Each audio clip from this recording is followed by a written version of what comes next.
రామాంతపూర్లో కృష్ణాష్టమి వేడుకల్లో current shock తగలడంతో స్పాట్లోనే 5 యువకులు మృతి చెందారు. రథం బండి లాగుతున్న సమయంలో విద్యుత్ షాక్ తగిలిందని స్థానికులు తెలిపారు. మృతులకు ఒక్కొక్కరికి 5 లక్షల రూపాయల ఎక్స్‌గ్రేషియా ప్రకటించింది ప్రభుత్వం. గాయపడిన వారికి హాస్పిటల్ ఖర్చులు ప్రభుత్వమే భరిస్తుందని తెలిపారు మంత్రి శ్రీధర్ బాబు. ఈ దుర్ఘటనపై కలెక్టర్తో విచారణ చేస్తామని తెలిపారు. రామాంతపూర్ రోడ్డుపై బైఠాయించి బాధితులకు న్యాయం చేయాలని ధర్నా చేశారు. మృతుల బంధువులు, స్థానికులు బాధితుల ఫ్యామిలీ మెంబర్స్కు ప్రభుత్వ ఉద్యోగం ఇవ్వాలని డిమాండ్ చేశారు బీజేపీ నాయకులు.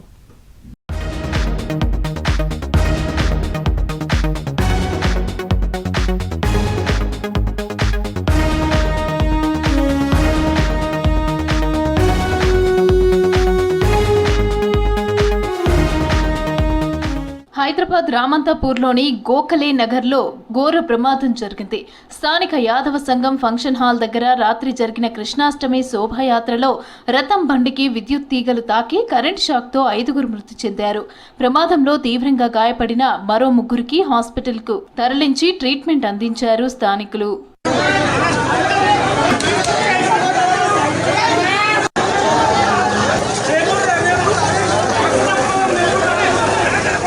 గోఖలే నగర్లో జరిగిన కృష్ణాష్టమి శోభాయాత్రలో రథంను తీసుకెళ్లే జీపు మొరాయించడంతో నిర్వాహకులే లాక్కొని వెళ్లారు. కొద్ది దూరం వెళ్లిన తరువాత రథం పైభాగానికి అప్పటికే వేలాడి ఉన్న హైటెన్షన్ వైరు తాకింది. పవర్ సప్లై కావడంతో రథాన్ని పట్టుకున్న వారంతా దూరంగా పడిపోయారు. క్షతగాత్రులను పక్కకు లాగిన స్థానికులు సిపిఆర్ చేశారు. ఘటనా స్థలానికి చేరుకున్న పోలీసులు గాయపడిన వారిని హాస్పిటల్కి తరలించారు. అప్పటికే 5 మృతి చెందారని చెప్పారు డాక్టర్లు.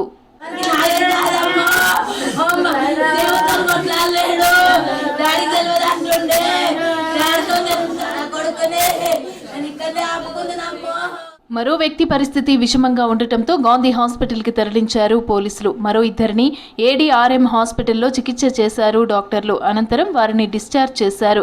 అయితే ఈ ఘటనలో కృష్ణ యాదవ్, శ్రీకాంత్ రెడ్డి, సురేష్ యాదవ్, రుద్రవికాస్, రాజేందర్ రెడ్డిలు మృతి చెందారని తెలిపారు డాక్టర్లు. పోస్ట్ మార్టం కోసం డెడ్ బాడీలను గాంధీ హాస్పిటల్ మార్చురీకి తరలించారు పోలీసులు. దీంతో మృతుల కుటుంబాలు గుండెలు పగిలేలాగా కన్నీరు మున్నీరయ్యారు.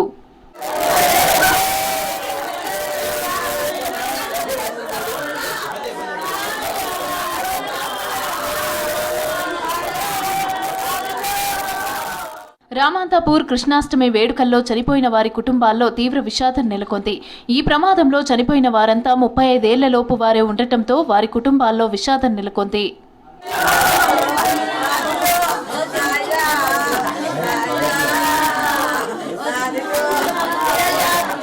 రామాంతాపూర్లో జరిగిన ప్రమాద స్థలాన్ని పరిశీలించారు విద్యుత్ శాఖ సీఎండీ ముషరఫ్ అలీ ఫారూఖీ. 5 ప్రాణాలు కోల్పోవడం బాధాకరమని అన్నారు. 3కి సీరియస్ గా ఉండటంతో హాస్పిటల్కి తరలించి ట్రీట్మెంట్ అందించామన్నారు. కేబుల్ వైర్లతో ప్రమాదం జరిగినట్లు ప్రాథమికంగా తెలుస్తుందన్నారు. ఈ సంఘటనపై పూర్తి స్థాయిలో విచారణ చేస్తామని చెప్పారు. ప్రభుత్వం దృష్టికి తీసుకెళ్లి రాష్ట్ర ఉప ముఖ్యమంత్రి గారితో డిస్కస్ చేసి దీని మీద ఎంక్వైరీనా ఫ్యూచర్ ఏం చర్యలు తీసుకోవాలి, అలానే ప్రాణ నష్టమైన వాళ్లకు వాళ్ళ ఫ్యామిలీ మెంబర్స్కి ఏ రకంగా బెనిఫిట్స్ పొందించాలనో, ఏ రకంగా ఎక్స్‌గ్రేషియా ఇవ్వాలనో అనేది గవర్నమెంట్ లెవెల్లో ఉప ముఖ్యమంత్రి గారితో చర్చించి ఒక నిర్ణయం తీసుకోవడం జరుగుతుంది. తప్పకుండా దీని మీద ఒక డీటెయిల్ ఎంక్వైరీ ఇనిషియేట్ చేయబోతున్నాము. ఆ డీటెయిల్ ఎంక్వైరీలో ఎవరి లోపం ఉందో ఖచ్చితంగా ఎంక్వైరీ కండక్ట్ చేసి ఉన్న నిర్లక్ష్యం ఉన్న అధికారుల మీద కూడా యాక్షన్ తీసుకోవడం జరుగుతుంది. సికింద్రాబాద్ గాంధీ హాస్పిటల్లో మృతులకు పోస్ట్ మార్టం చేశారు డాక్టర్లు. హాస్పిటల్ దగ్గర మృతుల కుటుంబాలను పరామర్శించారు మంత్రి శ్రీధర్ బాబు. ప్రభుత్వం అండగా ఉంటుందని ధైర్యం చెప్పారు. చనిపోయిన వారికి ఒక్కొక్కరికి 5 లక్షల చొప్పున ఎక్స్‌గ్రేషియా ఇస్తామని తెలిపారు. గ్రేటర్ హైదరాబాద్లో కేబుల్ వైర్లపైన స్పెషల్ డ్రైవ్ నిర్వహించాలని అధికారులను ఆదేశించారు శ్రీధర్ బాబు. ఏదేమైనప్పటికీ చాలా విషాదకరమైన ఘటన. ఆ కుటుంబ సభ్యులకి తీవ్రమైన లోటు, నష్టం జరిగింది. ఈరోజు మా రాష్ట్ర ప్రభుత్వం తరఫున కూడా మరి ఆ కుటుంబాలకు తప్పకుండా అండగా ఉంటాం. ఎవరికైతే ఇంజూర్ అయినారో ఆ ఇంజూర్ అయిన వాళ్ళకు కూడా పూర్తి స్థాయిలో చికిత్స అందజేసి దానితోడు చనిపోయిన ఆ కుటుంబ సభ్యులకు సంబంధించి రాష్ట్ర ప్రభుత్వం తరఫున మరి ఒక్కొక్కరికి 5 లక్షల రూపాయల ఎక్స్‌గ్రేషియా ప్రభుత్వం తరఫున మరి వారికి అందజేయాలని. ఎందుకంటే ప్రాణాలు రావు కానీ అండగా నిలబడాలి ప్రభుత్వం మరి వారికి అండగా ఉంటుందని. ఈ ఘటనపైన తీవ్ర దిగ్భ్రాంతి వ్యక్తం చేశారు డిప్యూటీ సీఎం భట్టి విక్రమార్క. ప్రమాదంపై విద్యుత్ శాఖ సీఎండీ ముషర్రఫ్కు ఫోన్ చేసి ఆరా తీశారు భట్టి. ప్రమాదంలో 5 మరణించడం బాధాకరమన్నారు. ప్రభుత్వం తరపున బాధితులకు అండగా ఉంటామన్నారు భట్టి విక్రమార్క. ఈ ప్రమాదంపై మంత్రి కోమటిరెడ్డి వెంకటరెడ్డి కూడా సంతాపం తెలిపారు.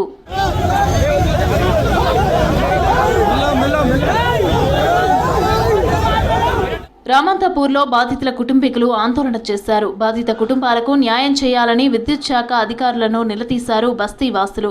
తమకు న్యాయం చేయాలంటూ రోడ్డుపై బైఠాయించారు. దీంతో పోలీసులకు ఆందోళనకారులకు మధ్య తోపులాట జరిగింది. బాధితుల ఆందోళనలతో రామంతాపూర్ రోడ్లో ట్రాఫిక్ జామ్ అయ్యింది.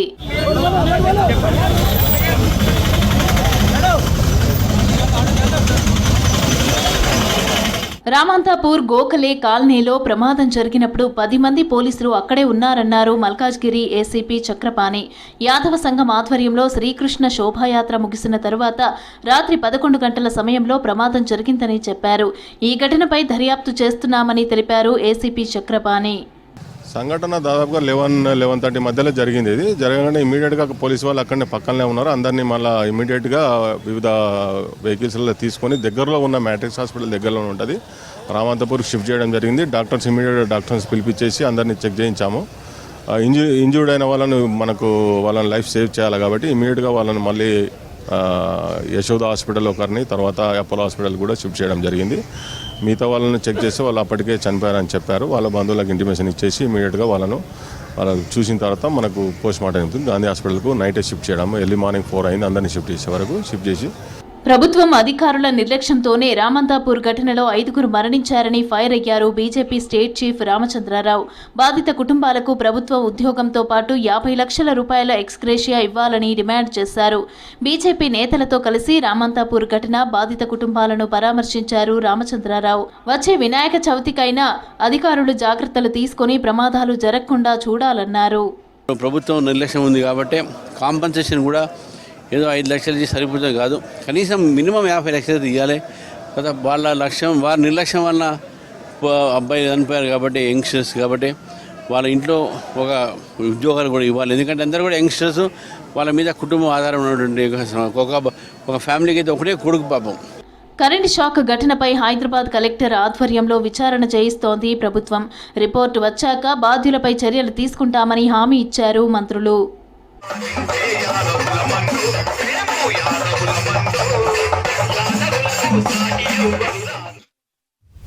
హైదరాబాద్ రామంతపూర్లోని గోఖలే నగర్లో దారుణం జరిగింది. కృష్ణాష్టమి శోభాయాత్రలో రథం బండికి కరెంటు షాక్ రావడంతో 5 మృతి చెందారు.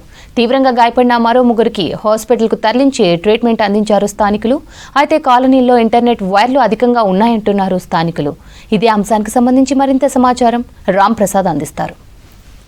నగర్లో దారుణం చోటు చేసుకుంది. నిన్న అర్ధరాత్రి మనం చూడవచ్చు శ్రీకృష్ణ జన్మాష్టమి వేడుకల్లో భాగంగా ఇటు రథంపై ఇటు శ్రీకృష్ణుని ఊరేగిస్తున్న క్రమంలో ఒకసారి షార్ట్ సర్క్యూట్ జరగడంతో అయితే ఇటు సంఘటన స్థలంలో చాలామంది కూడా ఇటు షార్ట్ సర్క్యూట్ కారణంగా అయితే ఇక్కడ ప్రమాదానికి గురవడం జరిగింది. ఈ ప్రమాదంలో 5 కూడా మృతి చెందినటువంటి పరిస్థితి. ఇదే కేబుల్స్ కానీ గమనిస్తే మొత్తం గజిబిజిగా ఉండడంతో అయితే రాత్రి వేళలో ఈ యొక్క ప్రమాదాన్ని ముందే ఇటు నిర్వాహకులు గమనించలేనటువంటి పరిస్థితి. ఒకవైపు వర్షం పడుతూ ఉంది, అంతేకాకుండా మరొక వైపు అయితే పరిస్థితి మనం గమనించవచ్చు.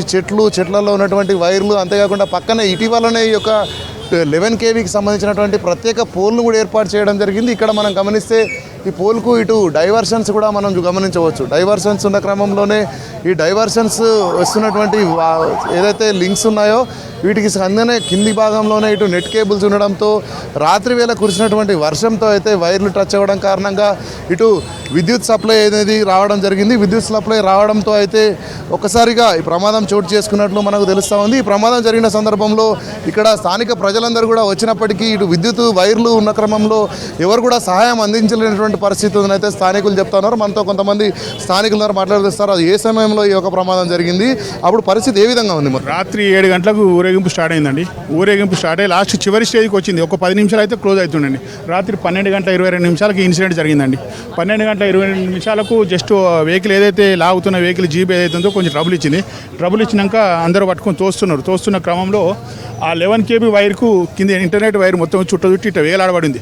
కింది వరకు ఉందండి. కింది వరకు ఉండే వర్షం వర్షం ఒకటి రావడం వల్ల ఆ వర్షం నీటితోటి ఈ బాడీకి తగిలింది. బాడీ తగిలి అందరు షాక్. ఎవరైతే ఐరన్ రాడ్ పట్టుకున్నారో వాళ్ళు స్పాట్ అవుట్ అయ్యారు. ఏదైతే ఫైబర్ పట్టుకున్నారో కొందరు ఇంజూరీ అయ్యారు. 4 ఇంజూరీ అయ్యారు, హాస్పిటల్లో ఉన్నారు. అందులో ఒక 2 చాలా క్రిటికల్గా ఉంది పొజిషన్. మిగతా అయితే 2 సేఫ్ ఉన్నారండి. దీనివల్ల ఈ 5 మాత్రం స్పాట్ అవుట్. వాళ్ళకి సంబంధించిన ఇంటర్నెట్కి సంబంధించిన కేబుల్ ఏదైతే ఉందో పోల్ వాళ్ళు సపరేట్ వేసుకోవాలండి. ఈ ఎలక్ట్రిసిటీ పోల్లోకి వేయడం వల్లనే ఇదంతా ప్రాబ్లం జరిగింది. సో ఈ ప్రమాదం జరిగిన సందర్భంలో స్పాట్లో వాళ్ళ పరిస్థితి ఏ విధంగా ఉంది? అంటే ఇక్కడ చనిపోయినారా లేకపోతే సిపిఆర్ కూడా చేసే ప్రయత్నం జరిగినట్టు మనకు విజువల్స్ కనబడతా ఉన్నాయి కదా, ముందు తర్వాత అసలు ఏం జరిగింది? అసలు చనిపోయిన తర్వాత ఒక 4-5 మినిట్స్ వరకు ఎవరు దగ్గర పోలేదండి. షాక్ కొడుతుంది ఎవరు. కొంచెంసేపు తర్వాత కట్టెతోడు కొంచెం జరిగి దాని తర్వాత తీసుకొచ్చి కొంచెం సిపిఆర్ చేయడం జరిగింది. సిపిఆర్ చేయడం వల్ల ఇంకో 2 బచాయించారండి. అలా కూడా 2 ఇప్పుడు ఏదైతే రవి వాళ్ళకి సిపిఆర్ చేయడం వల్ల 2 బచాయించారు. మిగతా అయితే వాళ్ళు చేసినా కూడా ఫలితం లేకుండా పోయింది. ఇది చాలా విషాదం. ఎందుకంటే రామంతపూర్లో యాదవ్ సంఘం వాళ్ళు ప్రతి సంవత్సరం 30-35 సంవత్సరాలు చేస్తున్నారండి. చాలా బాగా చేస్తారు. అదేవిధంగా బోనాల పండుగ కూడా చేస్తారు. కానీ ఎన్నడూ ఇటువంటి సంఘటనలు జరగలేదు. అది అన్ఎక్స్పెక్టెడ్. జీప్ ఏదైతే ఆగిపోయింది దాని మూలంగా వీళ్ళు తొయ్యడం దగ్గర వచ్చారు, కానీ ఆ అవకాశం వాళ్ళకు ఉండకుండా జీప్ బాగుంటాయి. అంటే జీప్ ఇప్పుడు ఆగిపోయింది అంటున్నారు కదా, అంటే ఏ డైరెక్షన్ నుండి తోసారు? మేజర్గా ఎవరికి ప్రమాదం జరిగింది? అంటే వెనక వైపు నెట్టిన వల్ల లేదంటే ముందు పట్టుకున్న అసలు ఎవరు ప్రమాదానికి గురయ్యారు? మొత్తం 8-9 మంది ఎవరైతే దీన్ని పట్టుకున్నారో అందరికీ అయిందండి. ఎందుకంటే ఎలక్ట్రిసిటీ మొత్తం పాస్ అయింది కాబట్టి అందరికీ అయింది. 1-2 ముందర దీన్ని ఎక్కువ పట్టుకున్నారు కాబట్టి వీళ్ళు ముందులో ఉన్న వాళ్ళకి ఎక్కువ ఎఫెక్ట్ ఇచ్చింది. సైడ్లో ఉన్న వాళ్ళు గుంజేసి వదిలేసింది. ఆ చలి వర్షము దాని ఎఫెక్ట్ ఇంకా ఎక్కువ అయినట్టు కనిపించింది. పైన పంతులు ఉంటే ఇంక 2 ఉండి దీనికి టైర్లు ఉన్న మూలంగానే ఎందుకో వాళ్ళు ఆ స్పాట్ అయినప్పుడు దుంకినప్పుడు వాళ్ళు బతికిపోయినారు. ఎవరైతే కింద ఉన్నాలో వాళ్ళు మాత్రం ఎఫెక్ట్ చాలా ఇచ్చేసింది. ఇది విషాదం అండి. ఇటువంటిది ఇప్పుడు వచ్చే వినాయక చవితి ఉంది, మీరు చూస్తుంటారు ఎన్ని స్తంభాల కేబుల్ ఉన్నాయి. ఇదే విధంగా వర్షం పడితే వినాయక చవితి రోజు కూడా చాలా ఇబ్బందులు అయితే ప్రతి సంవత్సరం కూడా కేబుల్లను తెంపి మేడలకు తగిలి ఎన్నో వినాయకులకు అడ్డం పడి ఎన్నో అవుతున్నాయి. దీని ద్వారా అధికారులు కొంచెం స్పందించి ఆ కేబుల్లను పైకి తీయడమో సైడ్లో పెట్టడమో ఏదన్నా ఒక ఆలోచన చేసి చర్చించుకొని చేసుకుంటే బాగుంటుంది. ప్రమాదం జరిగింది కదా, ప్రమాదం జరిగినప్పుడు ఇక్కడ ఎంతమందికి సివియర్గా ఉండేది? ఇక్కడ నుంచి ఎలా తరలించారు? అంటే మామూలుగా తరలించిన సందర్భంలో వాళ్ళ పరిస్థితి ఏ విధంగా ఉండేది? తరలించడం సీరియస్గా ఉందండి. ఎందుకంటే వాళ్ళు ఓషులో లేరు, వాళ్ళు స్పర్శలో లేరు. కాకపోతే కొందరికి సిపిఆర్ చేసుకుంటే ముందు కూడా కొంచెం పల్స్ కనిపిస్తున్నాయి, కొందరికేమో అది దొరకలేవు. సరే ఆ టైంలో హాస్పిటల్కి పోతే ఏదన్నా ఉంటుంది కాబట్టి కండిషన్. ఎలక్ట్రిసిటీ షాక్ అయితే బాగుంది, హెవీ వైర్ కాబట్టి ట్రాన్స్ఫార్మర్కి పోయే వైరు, హై టెన్షన్ వైరు. ఇప్పుడు చూస్తే ఈ పక్కింటి అతను పైనుంచి చూస్తే ఎక్కడైతే స్పార్కులు వచ్చిందో ఇప్పుడు ఆ వైర్ దిగి ఉంది. అది కూడా వీడియో తీశారు. ఇది తీయపోతే రేపు రోజు మళ్ళీ ఏ వర్షానికో ఏదో గాలి వచ్చినప్పుడు ఆ కింద పడితే మళ్ళీ ఇదే ప్రమాదం దొరుకుతుంది. మీ ద్వారా ఎలక్ట్రిసిటీ అధికారులకు ఆ వైర్ ఏదైతే ఉందో ఒకసారి చూసి మళ్ళీ కొత్త వైర్ వేపియాలి మీరు. సో మొత్తంగా ఇది పరిస్థితి. మనం గమనిస్తే ఇటు గోఖలే నగర్లో ఉన్నటువంటి ప్రజలందరూ చెప్తుంది ఏంటంటే ఇక్కడ ప్రమాదం జరిగినటువంటి సందర్భంలో అయితే ఇక్కడ విద్యుత్ హై టెన్షన్ లైన్ ఏదైతే 11 kV విద్యుత్ వైర్ ఉందో ఆ వైర్ మొత్తం కూడా ఇటు ట్రాన్స్ఫార్మర్ నుంచి వచ్చినటువంటి ప్రధాన లైన్ కావడంతో అయితే ఇటు విద్యుత్ సంబంధించినటువంటి సరఫరా చాలా ఎక్కువగా ఉంది. ఈ క్రమంలోనే ఇటు దీనికి తాకడంతో అయితే ఇటు కేబుల్ వైర్స్ కూడా దానికి అటాచ్ అవ్వడము, అదే సమయంలో వర్షం పడడం కారణంగా అయితే ప్రమాద తీవ్రత చాలా ఎక్కువ జరిగింది. ఈ క్రమంలోనే చాలామంది కూడా ఇటు ఒక్కసారిగా దీన్ని పట్టుకున్న వాళ్ళందరూ కూడా పడిపోవడం జరిగింది. ఎందుకంటే ఈ రాడ్స్ పట్టుకున్న సందర్భంలో ఒకసారిగా కొద్దిసేపటికి ఆ విద్యుత్ షాక్ వదలడంతో అయితే పక్కకు పడిపోవడం జరిగింది. వారికి మాత్రం సిపిఆర్ చేసే ప్రయత్నం చేశారు. కానీ ఏదైతే ఈ రథానికి సంబంధించినటువంటి ముందు భాగం మనం గమనిస్తే ఇది ఇనుప రాడ్ కావడంతో అయితే దీన్ని పట్టుకున్న వాళ్లకు చాలా సివియారిటీ కూడా చాలా ఎక్కువగా ఉందని అయితే ఇటు ప్రత్యక్ష సాక్షులు చెప్తున్నటువంటి పరిస్థితి. కానీ ఏది ఏమైనప్పటికీ కూడా విద్యుత్ తీగల కారణంగా ఇప్పుడు జరిగినటువంటి ప్రమాదం గతంలో ఎన్నడూ జరగలేదు. ఈ క్రమంలోనే మనం చూస్తే ఇలాంటి ప్రమాదాలు భవిష్యత్తులో కూడా జరగకుండా ఇటు ఎలక్ట్రిసిటీతో పాటు స్థానికంగా ఉన్నటువంటి సంబంధిత శాఖల అధికారులు చర్యలు తీసుకుని అయితే మరొకసారి ఇలాంటి ప్రమాదాలు జరగకుండా చర్యలు తీసుకోవాలని ఇటు కాలనీ వాసులు కోరుతున్నటువంటి పరిస్థితి. కానీ ఇప్పటికే 5 మృతి చెందడం జరిగింది. వారి మృతదేహాలను ఇప్పటికే గాంధీ హాస్పిటల్ తరలించినటువంటి పోలీసులు అయితే మరొక 4 పరిస్థితి కూడా విషమంగా ఉన్నట్లయితే ఇప్పుడు అధికారులు చెప్తున్నారు. ముఖ్యంగా మనం చూస్తే ఈ 4 కూడా 2 పరిస్థితి చాలా సీరియస్గా ఉంది. వీరికి కూడా చికిత్స అందిస్తున్న సందర్భంలో అయితే ఈ యొక్క ప్రమాదం పట్ల అయితే ఇటు చాలా వరకు ఈ కుటుంబాలన్నీ కూడా చాలా దిగ్భ్రాంతిని వ్యక్తం చేస్తున్నటువంటి పరిస్థితి అయితే రామంతపూర్లోని గోఖలే నగర్లో ఇటు విషాద ఛాయలు అమ్ముకున్నాయని చెప్పు. కుకట్పల్లిలో 10 ఏళ్ల బాలికను హత్య చేశాడు గుర్తు తెలియని వ్యక్తి. ఉదయాన్నే బాలిక పేరెంట్స్ ఆఫీస్కు వెళ్లారు. తండ్రి ఇంటికి వచ్చేసరికి రక్తపు మడుగులో పడి ఉంది బాలిక. దీంతో వెంటనే పోలీసులకు సమాచారం అందించాడు మృతురాలి తండ్రి. సంఘటనా స్థలానికి చేరుకొని కేసు నమోదు చేసి దర్యాప్తు చేస్తున్నారు పోలీసులు. కాలనీలోని సీసీ కెమెరాలను పరిశీలిస్తున్నారు. హత్య చేసిన వ్యక్తిని అరెస్ట్ చేసి శిక్షించాలని కోరుతున్నారు మృతురాలి పేరెంట్స్, స్థానికులు.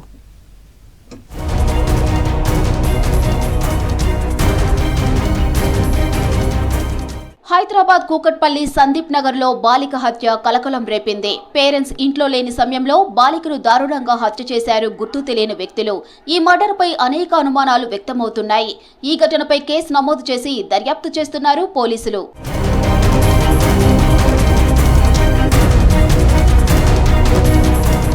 బతుకు తెరువు కోసం హైదరాబాద్ వచ్చిన వెంకటేష్ రేణుకా దంపతులు ప్రైవేట్ జాబ్ చేస్తూ 3 పిల్లలను పోషించుకుంటున్నారు. వీరి పెద్ద కూతురు 6వ తరగతి చదువుతోంది. ఉదయం ఉద్యోగాలకు ఆఫీసులకు వెళ్లారు పేరెంట్స్. కూతురు ఇంటి దగ్గరే ఉంది. ఆమె స్కూల్కి వెళ్లిందనుకొని బాక్స్ ఇవ్వాలని వెంకటేష్ ఇంటికి తిరిగి వెళ్లాడు. అయితే మంచంపై రక్తం మడుగులో కూతురు కనిపించడంతో వెంటనే పోలీసులకు ఫిర్యాదు చేశాడు తండ్రి వెంకటేష్.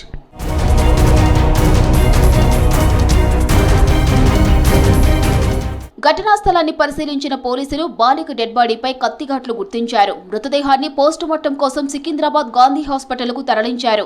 బాలికను ఎవరు హత్య చేశారు, ఎందుకు చంపారన్న కోణంలో దర్యాప్తు చేస్తున్నామని తెలిపారు పోలీసులు. ఆ పాప 10 years age and 6th class అవుతా ఉంది. సో వాళ్ళ ఇంట్లోనే మంచం మీద పడి ఉంది. సో ఒంటిపై కత్తిపోట్లు ఉన్నాయి. సో ఇప్పుడు ఆ బాడీ చూసాము. తల్లిదండ్రులు చెప్పే వెర్షన్ ఏంటంటే వాళ్ళు 9 o'clockకి ఇద్దరు కూడా జాబ్స్కి వెళ్ళిపోయినారు. వాళ్ళు మళ్ళీ తండ్రి 12:30కి అట్లా బాబుకి బాక్స్ పంపాలని వచ్చి చూడగా పాప శవం బెడ్ మీద కనిపించిందని చెప్తా ఉన్నాడు. సో బాడీని ఇప్పుడు పిఎంఈకి పంపిస్తూ ఉన్నాము. ఇప్పుడు స్టీమ్ అండ్ మిగతా వాళ్ళు కూడా వాళ్ళ పని వాళ్ళు చేస్తున్నారు. సో పోస్ట్ మార్టం రిపోర్ట్ వచ్చాక మిగతా విషయాలు తెలియజేస్తారు. తల్లిదండ్రుల చెప్పేదాని ప్రకారం వాళ్ళు ఎవరి మీద అయితే ఇప్పుడు వరకు అనుమానం వ్యక్తం చేయలేదు. స్పెసిఫిక్గా ఎవరి మీద కూడా తల్లిదండ్రులు అయితే అనుమానం వ్యక్తం చేయడం లేదు. ఇంట్లో ఎవరూ లేని సమయంలో హత్య చేయటం దారుణమన్నారు మృతురాలి తల్లి రేణుక.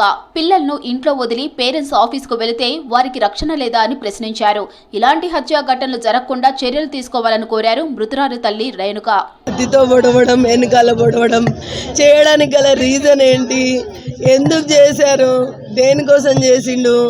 ఏమన్నా చేశాడా? పిల్లని చేసిండు చూస్తే మమ్మీ డాడీకి చెప్తుందని చేశారా? లేకపోతే ఇంట్లో ఏమైనా దోసుకెళ్ళినప్పుడు చూసి చెప్తుందని చేశారా? ఎందుకోసం చేశారు? అది కారణం కనుక్కుంటారని మనస్ఫూర్తిగా ఆశిస్తున్నా. ఇలాంటిది ఇంకొకరికి జరగొద్దు. అంటే సొసైటీలో తల్లిదండ్రులు పనికి వెళ్ళినప్పుడు పిల్లల్ని ఇంట్లో ఉంటే సేఫ్టీ లేదా వాళ్ళకి? మీరు చెప్పాలి. సేఫ్టీ ఉండదా? అంటే లోకం మీద అందరు ఎలా బతుకుతారండి? పేరెంట్స్ పని చేయకపోతే పిల్లలు ఎలా బతకాలి? మరి ఇంట్లోనే కూర్చుంటే ఎట్లా బతకాలి? ఇంట్లో వదిలేసిపోయిన వాళ్ళకి అందరికి ఇట్లా చేస్తారా? ఏం చేస్తారు? ఎలా చేస్తారు? ఎట్లయితే న్యాయం జరుగుతుందండి? ఎలాగ అనుకుంటారండి? ఇంకొకరికి ఇలాంటి పరిస్థితి రావద్దండి. జిటమ్మా.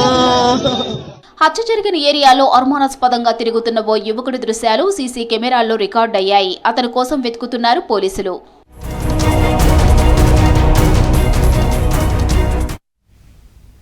చిన్నారిని చంపడం బాధాకరమన్నారు కూకట్పల్లి ఎమ్మెల్యే మాధవరం కృష్ణారావు. బాధితుల ఇంటికి వెళ్లిన ఎమ్మెల్యే వారిని పరామర్శించి ధైర్యం చెప్పారు. నిందితుడిని పట్టుకోవాలని పోలీసులకు సూచించారు. సిటీలో క్రైమ్ రేట్ పెరిగిపోతోందని లా అండ్ ఆర్డర్ను కంట్రోల్ చేయాలన్నారు ఎమ్మెల్యే మాధవరం కృష్ణారావు.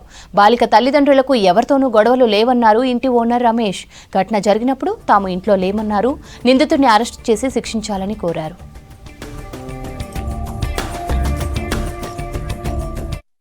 అవసరమైనటువంటి అమ్మాయిని సుమారుగా 4వ ఫ్లోర్లో ఉన్నటువంటి పెంట్ హౌస్లో వెళ్ళి ఆ అమ్మాయిని ఘోరాదిఘోరంగా చంపడం అనేది నిజంగా బాధాకరం. ఎందుకంటే తల్లిని కూడా చూస్తూ ఉన్నాం, తల్లి ఆవేదన చూస్తూ ఉన్నాం. నేను గవర్నమెంట్ కూడా అప్పీల్ చేస్తూ ఉన్నాను. ఇదే కాదు, పట్టాపగలు మియాపూర్లో పట్టాపగలు దొంగతనం జరగడం ఈ మధ్యనే. నిన్నాక మొన్న హౌసింగ్ బోర్డులో తల్వార్లు పట్టుకొని కత్తులు పట్టుకొని ఇంటి మీద దాడి చేస్తే కూడా పట్టించుకునే పాపాన లేదు. నేను మార్నింగ్ హౌసింగ్ బోర్డు ఇన్స్పెక్టర్ చెప్పాను, తల్వార్లు పట్టుకొని తిరుగుతూ ఉన్నారు, 5 మంది వచ్చి దాడి చేసి వాళ్ళు ఇంటికి వచ్చారని చెప్పి మార్నింగ్ ఇలా ఫోన్ చేశాను. ఇవాళ చూస్తే ఒక తల్లి ఆవేదన చూస్తూ ఉంటుంటే నిజంగా మా అందరు కూడా బిడ్డలు ఉన్నారు, మనమరాలు ఉన్నారు, మనమలు ఉన్నారు. ఎవరు వాళ్ళకు శత్రుత్వం లేదన్నప్పుడు కూడా అంత ఘోరాదిఘోరంగా చంపడం అనేది, అది కూడా 4వ మంది మెట్లెక్కి ఆడపిల్లలను చంపడం అనేది దురదృష్టకర విషయం, బాధాకర విషయం. పోలీస్ అధికారులు దీని మీద సీరియస్ తీసుకోవాలి. ఇప్పటికే హైదరాబాద్ నగరంలో జరుగుతున్నటువంటి దొంగతనాలు కానీ, దోపిడీలు కానీ, మటర్లు కానీ విపరీతంగా పెరిగిపోతూ ఉన్నాయి. దీన్ని తగ్గించమని కోరుతా ఉన్నాం. ఆ పిల్ల ప్రాణం తెచ్చేయగలలేం, కానీ ఇంకొక పిల్లకు కూడా జరగొద్దని చెప్పి తల్లి ఆవేదన చెప్తా ఉంటుంటే బాధ కలుగుతూ ఉంది. పోలీస్ అధికారులు ఆలోచన చేసుకోవాలి. ఇప్పటికైనా పొద్దున మేము బయటికి వెళ్ళినాము. మేము 12:30 వచ్చేసరికి ఏమైందో తెలియదు. వాళ్ళ ఫాదర్ మదర్ ఏడ్చుకుంటూ కూర్చుంటే అప్పుడు అడిగితే ఇట్లా జరిగిందని చెప్పారు. ఎవరితో డౌట్ లేదు, ఏమీ లేదు, ఏం లేదు, డౌట్ లేదు, ఏం లేదు. వాళ్ళ ఇంటికి మరి ఎవరైనా వాళ్ళకు ఎవరైనా ఇది ఉంటే చెప్పలేము, కానీ మనకైతే బయట వాళ్ళు ఎవరు లేరు. హైదరాబాద్ హైడ్రా కార్యాలయంలో సర్దార్ సర్వాయి పాపన్న గౌడ్ జయంతి వేడుకలు నిర్వహించారు. పాపన్న గౌడ్ చిత్రపటానికి హైడ్రా కమిషనర్ రంగనాథ్ పూలమాలలు వేసి నివాళులర్పించారు. సర్వాయి పాపన్న గౌడ్ చేసిన సేవలను గుర్తు చేసుకున్నారు హైడ్రా అధికారులు.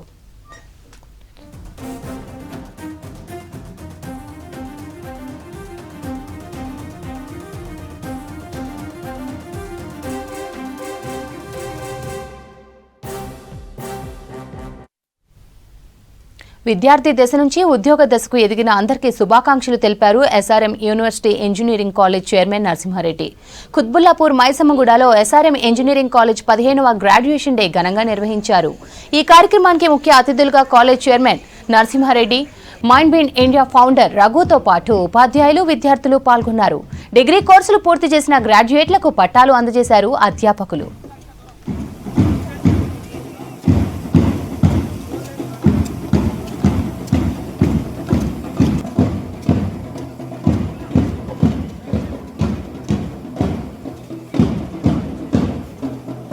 Promise. I do promise. Do you solemnly and sincerely promise and declare that to the utmost of your opportunity? Do you solemnly and sincerely promise that you will faithfully and diligently fulfill the duties of profession to which you will ever?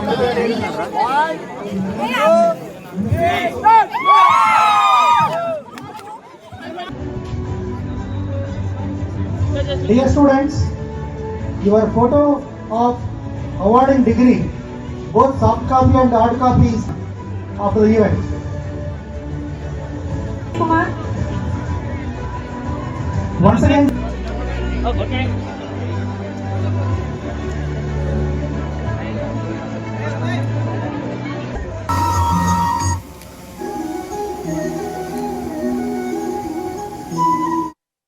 Share that the 15th graduation day for the 2025 passed out batch has been conducting today. All the graduates along with their parents attending for this graduation ceremony, and we are very proud to say that in the first attempt 70% of our students are got eligibility to obtain the degrees, and more than 70% of students are got placed in various multinational companies. This is because of the relentless efforts of our management, all the heads, deans, director and all the faculty members, and also the relentless support of our parents and students. So therefore, in all aspects of and domains, Narasimha Engineering College is playing a vital role in producing quality engineers from the institution, and this is because of the efforts of the each and every faculty of the institution who is taking care of from the day one of their first year BTech, so to mold their career in a better way. So I am extending congratulations to all the graduates on this occasion. Thank you one and all. ఈ రోజు మా Narasimha Reddy engineering కాలేజీలో 15వ graduation day programme జరగడం జరుగుతుంది. ఈ కార్యక్రమానికి గాను ముఖ్య అతిథిగా రఘురామ్ గారు, చాముండేశ్వరి గారు, సైకాలజిస్ట్ రావడం జరిగింది. ఈ రోజు ఈ ప్రోగ్రాంలో మా కాలేజీలో ఉన్న ప్రతి డిపార్ట్మెంట్కి సంబంధించిన విద్యార్థులకు అందరికీ పట్టాలు అందజేయడం జరుగుతుంది. ఇవే కాకుండా మా కాలేజీలో ప్రతినిత్యం అన్ని ప్రోగ్రామ్స్ చాలా ఘనంగా నిర్వహిస్తున్నాము. రీసెంట్గా కూడా మేము లండన్లో కూడా మా కాలేజీలో అల్యూమినీ ప్రోగ్రామ్ కూడా కండక్ట్ చేయడం జరిగింది. అక్కడ కూడా చాలా మంది విద్యార్థులు కూడా రావడం జరిగింది. అల్యూమినీ ప్రోగ్రామ్ కూడా బాగా సక్సెస్ జరిగింది. ఇట్లా ప్రతి సంవత్సరం కూడా ఇట్లాంటి గ్రాడ్యుయేషన్ ప్రోగ్రాంలు కానీ అల్యూమినీ ప్రోగ్రాంలు పూర్వ విద్యార్థులకు కూడా అన్ని కార్యక్రమాలు చేపడుతుంది. నేను ఇక్కడ ముఖ్య అతిథిగా వచ్చేసాను. ఇవాళ ఇక్కడ కాలేజ్లో గ్రాడ్యుయేషన్ డే వల్ల నాకు ఇక్కడ ఇన్వైట్ చేశారు. యాక్చువల్లీ ఎంటర్ అవుతుంటేనే ఒక అందమైన ప్రకృతి, అద్భుతమైన కాలేజీ కళాశాల చూడడం అనేది చాలా తృప్తిగా అనిపించింది. అండ్ ఇవాళ నా చేతుల మీదుగా ఇంతమంది విద్యార్థులకు గ్రాడ్యుయేషన్ ఇవ్వడం అనేది కూడా ఇది నా బ్లెస్సింగ్ అని నేను ఫీల్ అవుతున్నాను. సో ఈ కళాశాలలో చదివిన విద్యార్థులందరికీ కూడా మంచి స్కోర్ కానీ జీపీఏ కానీ చూడడం అనేది చాలా అదృష్టంగా అనిపిస్తుంది. సో ఇక్కడ మరింత మంది స్టూడెంట్స్తో ఇంకా కలకలలాడాలని కోరుకుంటున్నాను. నా పేరు Raghuram Adiraju. I'm happy to be at the college here to be part of the 15th graduation day ceremony, and very overwhelming to see the active support from the staff, the faculty and management, and also the active participation of the students. I wish the college management and Rangareddy జిల్లా ఇబ్రహీంపట్నంలోని గురునానక్ యూనివర్సిటీలో orientation కార్యక్రమం ఘనంగా నిర్వహించారు. 2025-26 విద్యా సంవత్సరంలో join అయిన విద్యార్థులకు orientation programme conduct చేశారు. ఈ కార్యక్రమానికి NAC regional vice president Girish Bantwal chief guest గా హాజరయ్యారు. ప్రపంచవ్యాప్తంగా 77% ట్రాన్సాక్షన్లు సాప్ పైనే జరుగుతున్నాయని అన్నారు గిరీష్ బంట్వాల్. గురునానక్ యూనివర్సిటీలో అత్యుత్తమ అధ్యాపకులతో విద్యను అందిస్తున్నామని తెలిపారు వర్సిటీ ఛాన్సలర్ సర్దార్ గగన్దీప్ సింగ్ కోహ్లీ. తమ యూనివర్సిటీలో చదివిన చాలా మంది విద్యార్థులు విదేశాల్లో ఉన్నత ఉద్యోగాల్లో స్థిరపడ్డారని తెలిపారు. ఈ కార్యక్రమంలో విద్యార్థులు, పేరెంట్స్ పెద్ద సంఖ్యలో పాల్గొన్నారు.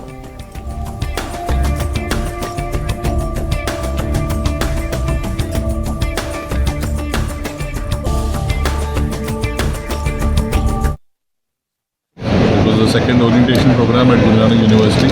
So all our engineering students have reported and joined today. And we are also happy to announce that we have tied up with SAP and also with IBM to provide their industry-linked BTech programs. So basically these programs are a lot higher in academic value, and they will give the best placement to our students. So with this, I welcome all the students once again and look forward for 4 years of good academic work and good placements and good careers. What we have realized at Guru Nanak University that one good placement really brings up the whole family. So family lo oka mandi manchi placement aithe the whole family is also comes up overall generally as such. So we at Guru Nanak University are very dedicated to provide the best to our students, and we welcome all of them today. Thank you. With collaboration with Guru Nanak University to do this BTech and SAP program. SAP is extremely excited to know that this 4-year program will enable the students to be certified in SAP, which is the need of the current job market. And if you know, SAP is going to cover close to 70 to 80% of the Indian market. So that being the case, then this particular program will give the necessary resources for us to succeed as a product company in the Indian market. And this will also create a lot of avenues for a lot of jobs for these engineering graduates who are joining Guru Nanak University. So we hope the best for Guru Nanak University and wish them best in their endeavors. Advertising agencies association of ఇండియాకు తిరిగి ఎన్నికయ్యారు శ్లోక advertising కు చెందిన శ్రీనివాస్. 3 దశాబ్దాలుగా చేస్తున్న సేవకు ఇది నిదర్శనం అన్నారు అడ్వర్టైజింగ్ అసోసియేషన్ ప్రెసిడెంట్. AAI బోర్డుకు తిరిగి ఎన్నిక కావడం, వారితో కలిసి పనిచేయడం గౌరవంగా భావిస్తున్నానని తెలిపారు శ్రీనివాస్. అడ్వర్టైజింగ్ పరిశ్రమ అభివృద్ధి కోసం కృషి చేస్తానని అన్నారు. శ్రీనివాస్ కు శుభాకాంక్షలు తెలిపారు యాడ్ ఏజెన్సీల సభ్యులు.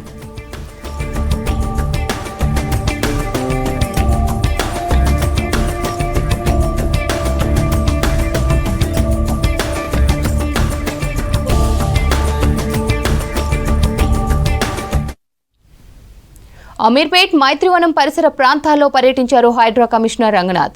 మైత్రివనం వద్ద వరద ఉధృతి ఆపడానికి గల అవకాశాలను పరిశీలించారు. వరద కాలువలకు ఉన్న ఆటంకాలను పరిశీలించారు. జూబ్లీహిల్స్, వెంకటగిరి, రహమత్ నగర్, యూసఫ్గూడ ప్రాంతాల నుంచి కృష్ణకాంత్ పార్క్ మీదుగా పారే కాలువను పరిశీలించారు. ఎగువ ప్రాంతాల నుంచి వచ్చే వరదను కృష్ణకాంత్ పార్కులోని చెరువులోకి మళ్లిస్తే కొంత ఉధృతి కట్టడి చేయొచ్చని అధికారులకు సూచించారు. సారథి స్టూడియో నుంచి మధురానగర్ మీదుగా వచ్చే వరద సమస్యను పరిష్కరిస్తే ఇబ్బందులు ఉండవని అన్నారు హైడ్రా కమిషనర్ రంగనాథ్.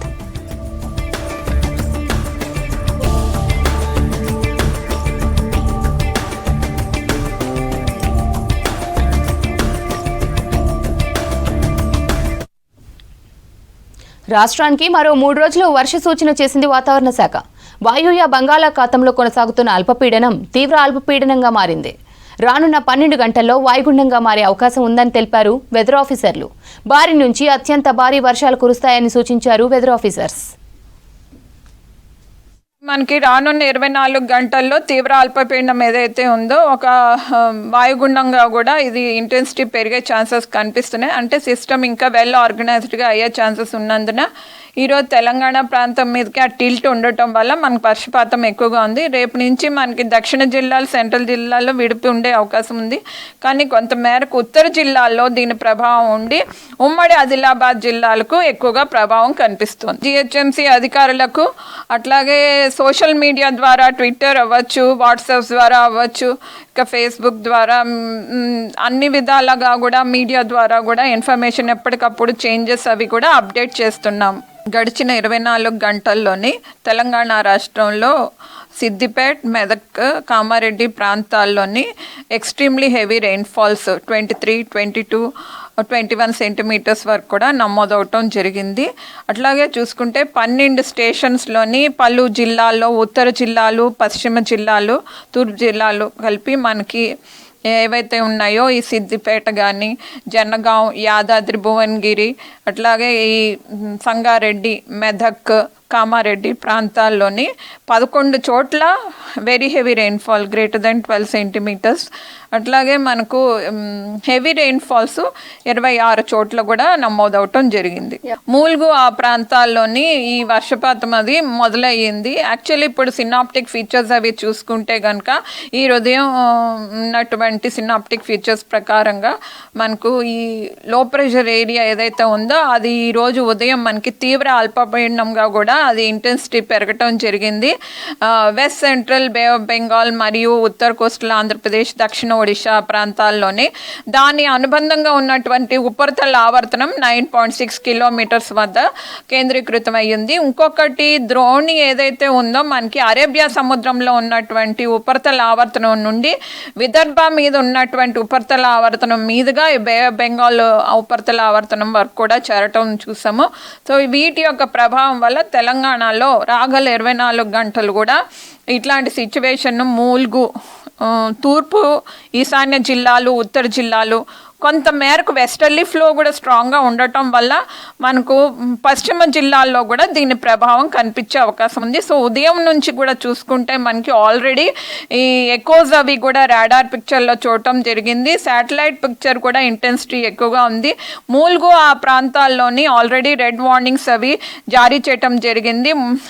మూల్గు, భద్రాద్రి, జయశంకర్ భూపాల్పల్లి, మహబూబాబాద్ ఏరియా ఈ ప్రాంతంలోని, అట్లాగే వెస్టర్న్ సైడ్ చూసుకుంటే మనకు ఈ సంగారెడ్డి, మెదక్ ఆ ప్రాంతాలకు కూడా రెడ్ వార్నింగ్స్ జారీ చేయగా మిగతా జిల్లాలకు orange warnings heavy rainfall very heavy ఉండే ఛాన్సెస్ ఉన్నాయి. సో ఉదయం నుంచి మూలుగు ప్రాంతంలోని ఆల్రెడీ మనకి మంగాపేట్ ప్రాంతంలోని 17 సెంటీమీటర్ల వరకు, అట్లాగే మనకు ఏటూరు నాగారం వద్ద 15 సెంటీమీటర్లు 3-4 గంటల్లో కూడా నమోదవటం జరిగింది. ఈ వెల్ మార్క్ లో ప్రెషర్ అది కూడా ఉంది. చూసాము విండ్స్ అవి టర్న్ అవుతున్నాయి. సో ఇది లొకేషన్.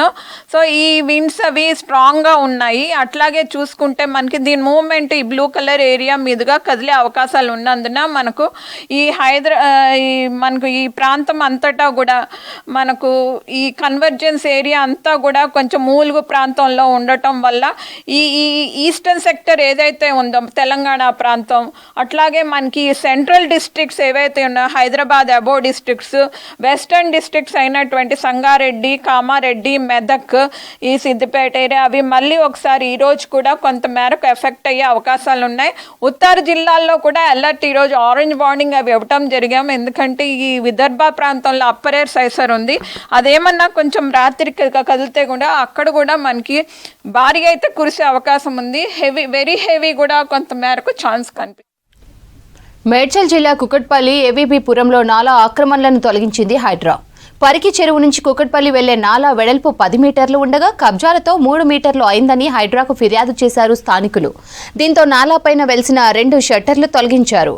నాలాల ఆక్రమణతో వర్షాలు కురిసినప్పుడు వరద నీళ్లు వెళ్లక ఇబ్బందులు పడుతున్నామని స్థానిక ప్రజలు తెలిపారు.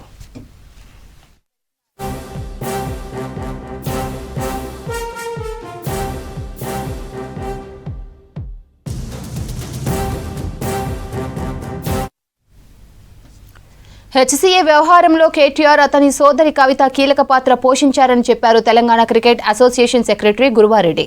హెచ్సీఏ అవకతవకల్లో క్విడ్ ప్రోక్రో జరిగిందని తెలిపారు. సిఐడి దర్యాప్తులో చాలా విషయాలు వెలుగులోకి వస్తున్నాయని తెలిపారు. కమిటీలో మినిస్టర్లు ఉండొద్దని నిబంధనలో ఉన్నా బీబీసీఐ ఇన్ఫర్మేషన్ టెక్నాలజీ సబ్ కమిటీలో కేటీఆర్ ఉన్నారని తెలిపారు గురువారెడ్డి. ఆడిట్ రిపోర్టులో కూడా అవకతవకలకు పాల్పడినట్లు వివరించారు. 10 ఏళ్ల నుంచి ఒకే ఆడిట్ రిపోర్టును ప్రతిసారి కాపీ పేస్ట్ చేసి పాస్ చేస్తున్నారని చెప్పారు గురువారెడ్డి.